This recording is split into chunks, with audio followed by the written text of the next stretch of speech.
Accommodating 65,000 refugees in our country today, people of 320 million, is akin to making room for 6.5 more people in a baseball stadium with 32,000.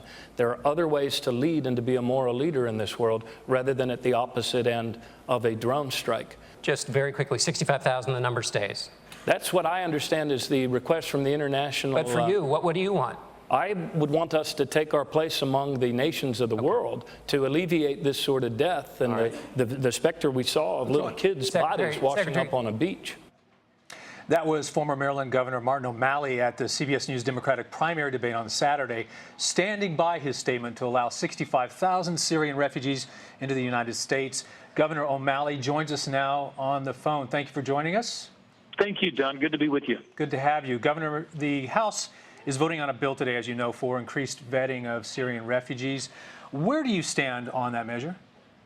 Well, I believe that there is already some pretty elaborate vetting of the refugees, and I believe that the House measure is unnecessary. I mean, no group of refugees are more thoroughly vetted than Syrian refugees. I know that from interactions and work with the Chaldean Christian community. It's a long and laborious process. So I think that there's probably nothing and very few things in terms of the recruitment that ISIL would like better than for us as a nation and our leaders to say we're only accepting refugees we're only accepting refugees if they're of a certain religious denomination. That's not who we are as a country, and I stand by President Obama's call for us to be both, increase the battle tempo in terms of moving on ISIL in a coordinated way with a larger coalition, but also in doing our part in this humanitarian and refugee crisis. These women and children and young dads fleeing with kids in their arms are fleeing this sort of barbarism, and we have a role to play both on the humanitarian front as well as the military front. But, another big concern, obviously, for the public, though, Governor, is security. So what is wrong with having that extra layer of protection? Well, there's nothing wrong with it. In fact, that's what we are doing. The United States government goes through, and Homeland Security and everyone else goes through a pretty extensive vetting process, very extensive, more extensive with Syrian refugees than any other group of people. It is a time-taking and laborious process. It takes a good long time. Everybody is individually interviewed, and so that process is already in place.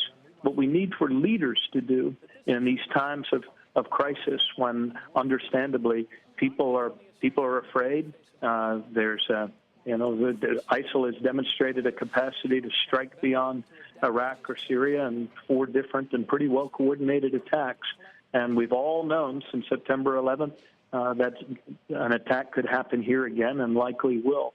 So I understand those fears. But what we need to speak to is the truth that Syrian refugees already go through a very laborious vetting process.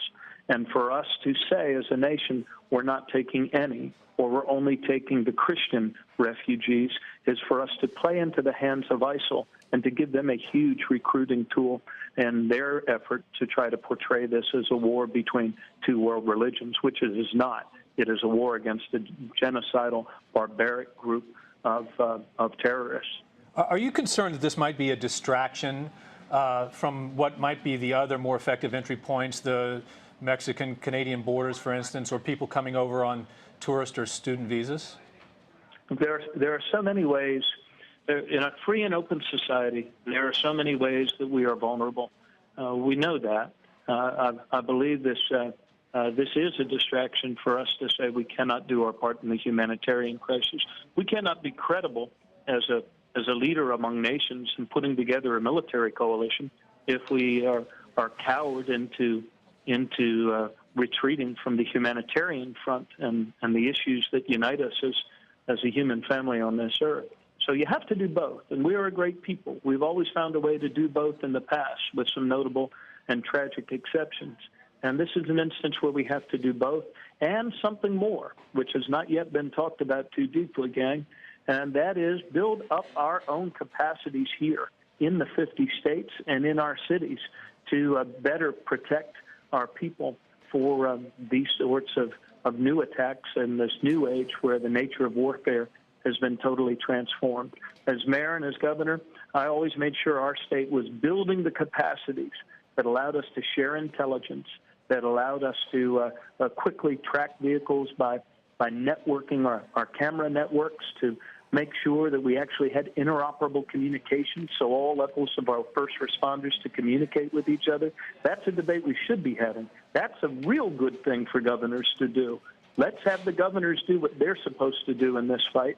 And I'm quite confident that there is no group of refugees being more thoroughly screened than those coming out of Syria. That's a fact. Well, you know, a new Bloomberg poll, though, Governor, says that 53% of Americans surveyed say that the nation should not commit to resettling Syrian refugees. Given that public opinion, do you still stand by your plan, then, to let 65,000 refugees into the country? I do, and with proper screening, and which I've always called for as well, and which I know that there is. So why do you think, though, that the American public is so against this, the majority, according to this poll, then? Yeah, the number you just read to me was 53%. In times like this, it's important that leaders lead with principle and not by polls. It is understandable, given the carnage we saw and the loss of life, innocent lives in Paris and Ankara and Beirut and the downing of the Russian airliner. Certainly the fear, it's understandable that all of the fears would be very high. But I've never found fear to be a very effective value when it comes to leading in a time of crisis.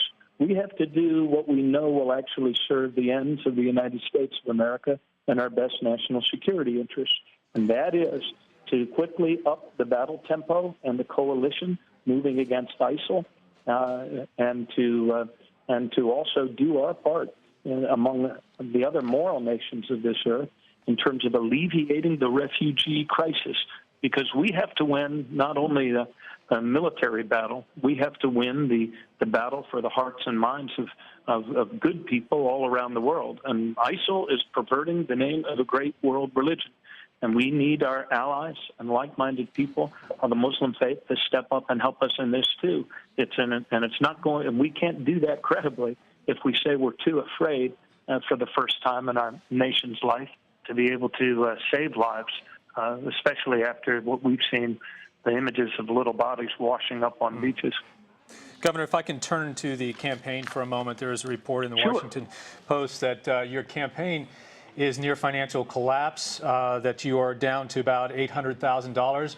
Are you going to make it to the Iowa caucus? We absolutely are. We've just begun to fight. In fact, while the debate schedule was much delayed, over the last just few weeks since the Democratic Party finally started having debates, we are seeing a big uptick in support in Iowa, even nationally, which you have to take with a grain of salt. We've moved from 1% to 7% in 4 weeks, which is a 700% improvement. So I am in this to win this. I intend to win this, and I intend to win this the same way that many other unknown candidates have, by making my case first to the people of Iowa and then to New Hampshire. And once the voters have a chance to make their opinion heard, you're going to see a dynamic shift in this race. And I believe that our party is the party that always gravitates to the future. I'm the one candidate that's actually had 15 years of getting things done as a mayor and as a governor. I'm not part of the polarized, gridlocked Washington past. I'm able to bring our country together in this new age where our challenges and our problems are new, so too must be our leadership. So now I am in this to win this. We are going to make our case in Iowa and New Hampshire, and we just are in the middle of the best week of fundraising we've had in 4 months, thanks to winning that last debate. Former Governor of Maryland and current Democratic presidential candidate Martin O'Malley, thanks for your time. Hey, thank you both.